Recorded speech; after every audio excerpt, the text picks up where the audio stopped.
नमस्कार खुलुमबाय আজি আমাৰ स्टार केम्पेनार माननीय घनश्याम दास सार डांगरी आइसिल आमार सुक्लाई सारपां और गरेश्वर आन्डारत 5टा प्रग्राम হৈছিলে এই प्रग्रामखिनि आमी धुनियाके सुंदरभावे कराई तुलिलो और राइजेও आमाक समर्थन करिছে प्रतिটো राइजे उলাই আহি आमार मिटिंगखনত যোগদান करिছে तार कारणे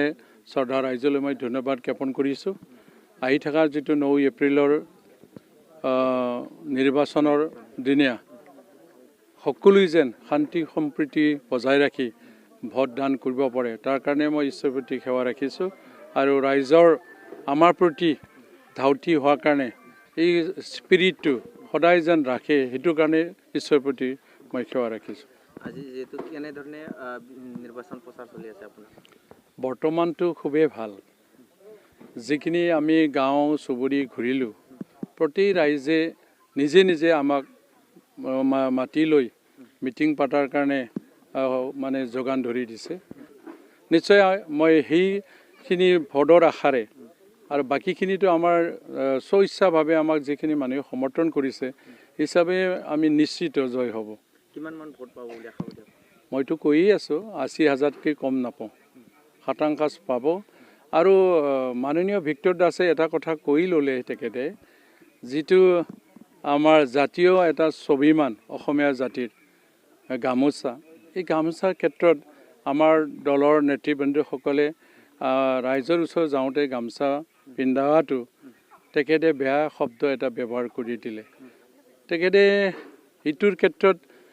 মানে নিজৰ যেটো গামোচা এই গামোচাতে জাতিৰ এটা প্ৰতীক জাতিৰ এটা স্বাভিমান ইয়াৰ ক্ষেত্ৰত তেখেতৰ জ্ঞাত নহয় তাত মই তাৰ কাৰণে কৈছো তেখেতে অলপ আৰু ৰাইজৰ সেৱাৰ ক্ষেত্ৰত শিকিব লগা আছে এই নলেজটো তেখেতৰ নাই জাতিৰ স্বাভিমান জাতিৰ প্ৰতীকটোকে তেখেতে যদি চিনি পোৱা নাই তেনেহলে বেলেগ দল সংগঠন বেলেগ জাতি জনগোষ্ঠী কেনেকৈ চিনি পাব আই মাতৃ যুৱসকল কেনেকৈ চিনি পাব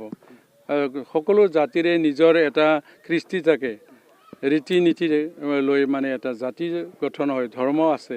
এই কথাবিলাক যদি তেখেতে বুজি পোৱা নাই ARONAI কি গামছা মানে কি এই কথাবিলাক যদি চিনি পোৱা নাই তেখেতে আৰু ৰাইজৰ কি কৰি দিব সৰকাৰ এটা 55টা ডিপাৰ্টমেন্ট থাকা এটো মানে সংবিধানৰ গন্ধিৰ দ্বাৰা আদায় কৰা এটা বস্তু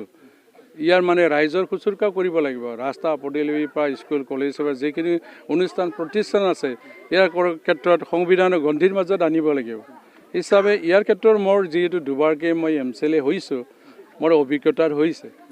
আৰু তেখেতে সৰু ল'ৰা तार कारण हयतो এই ভুলতে মানে ডেকা কালৰ তেজ গৰমত কথাখিনি কৈছে কিন্তু ইয়াতে জাতিক অপমান কৰা হৈছে হেতু কাৰণে ৰাইজে তেখেতক বেয়া পাইছে মই আজি যিখিনি মানুহ লগ পালো যিসকলে নিউজটো চাইছে তেখেতসকলে ভুল কোৱা বুলি কৈছে